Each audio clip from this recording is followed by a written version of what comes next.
When I first saw this headline, Canada announces a new express entry category and immigration measures for doctors, I was excited, especially seeing how many people who still don't have family doctors and the queues in our hospitals here in Canada. Please, my stomach. I need to see a doctor. Ooh, the emergency room has a 10-hour wait.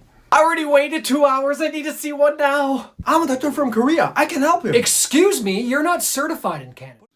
A friend of mine in one of the Atlantic provinces went 3 years, even going to 4 years, without a family doctor. Don't forget to give this video a big thumbs up. I live in Alberta. I have a family doctor. And the other time I went into a walk-in clinic, I actually saw a list of doctors now accepting new patients. But if you spend any time online, especially in platforms like Quora, you see people talking about searching for a doctor for years with no luck, or being on a wait list for a medical procedure for so long. So it depends on where you live in Canada. Your healthcare experience may be different. And the government is feeling the pressure to do better.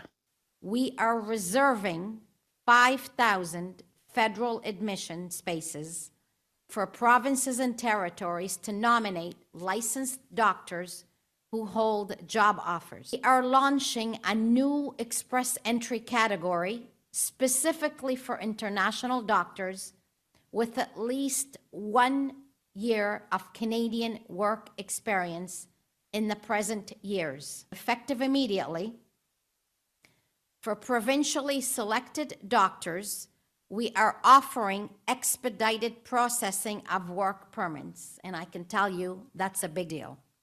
A doctor will be able to secure a job, get nominated by a province or territory, and have their work permit processed in just 14 days. On paper, it sounds like Canada is now opening the doors for foreign doctors. But for me, when I read this news, almost immediately, two questions started bothering me. And if you're a Nigerian doctor or you know one, I'm sure you have these questions too. Or not.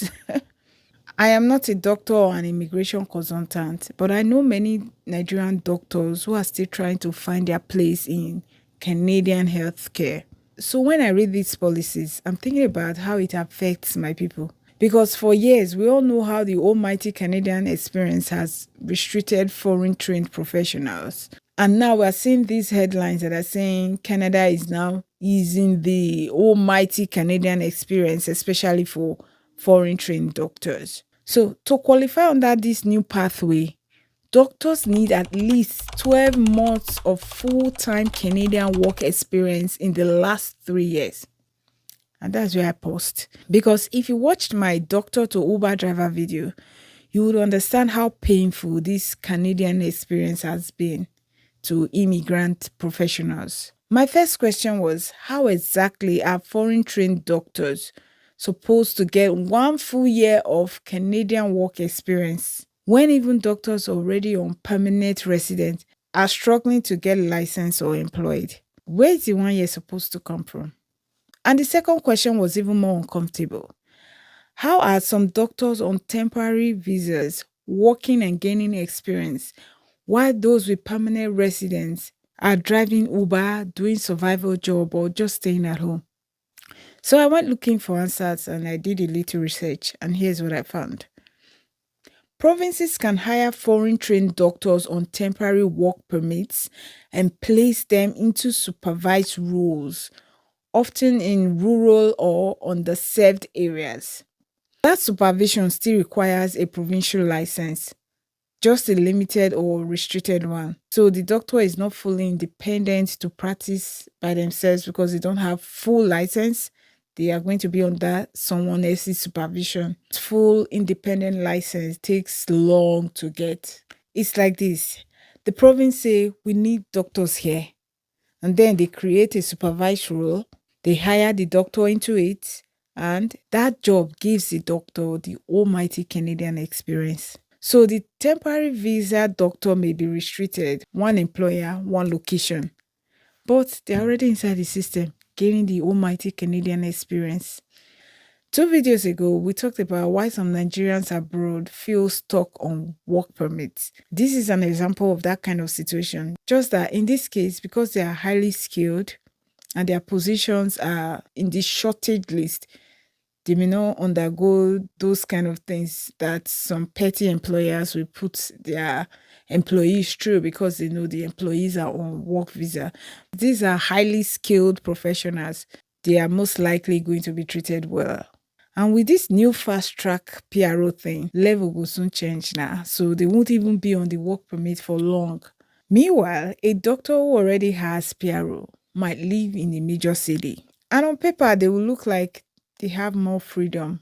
But in practice, no one is required to hire them. They still have to go through the long hoops that international medical graduates have to go through in Canada. They still have to push through exams, licensing, and limited supervised sports while dealing with rent, bills, and family pressure. Most times, they may end up doing survival jobs just to make ends meet while they are waiting to get their full license. So, while one doctor is restricted but working, the other is free but waiting.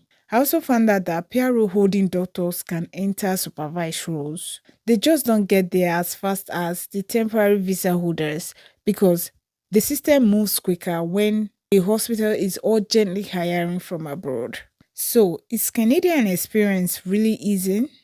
Please let me know your thoughts in the comments. Now, to be fair, yes, things are changing. Compared to 5, 10 years ago, Canada is easing up. It's like the government watched my doctor to Uber driver video and decided to change things. But seriously, things are looking up for foreign trained professionals in Canada. Check this out. Starting January 1st, 2026, new laws in Ontario will make it illegal for most businesses with 25 or more employees to list Canadian work experience as a mandatory qualification in publicly advertised job postings.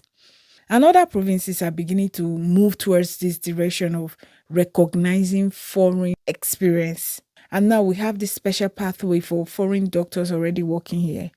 So things are changing, things are looking up for foreign professionals. Even though things are changing, they've not cancelled the exams or the licensing procedures.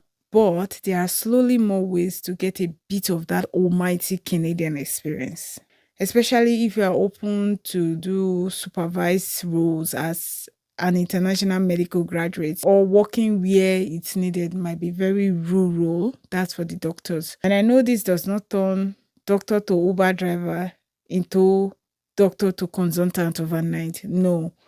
But it does mean that doctors with PRO are not left behind if they understand how the system rewards flexibility, patience, and strategy. Don't forget to give this video a big thumbs up. And if you like what we do here, please hit the subscribe button. Let's continue to rock together. Thank you for watching. I'll see you on the next one. Bye.